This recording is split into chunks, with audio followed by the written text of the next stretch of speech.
Buonasera miei signori, mi vogliate perdonare questo andare ciondolante. Sono un poco claudicante e l'età.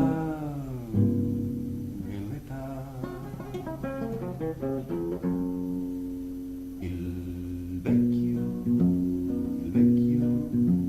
ma come sei già vecchio a quest'età, già.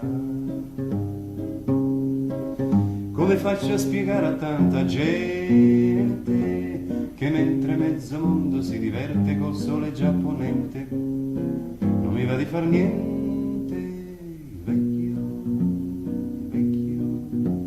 mi sembrerà una dura realtà, ma così va.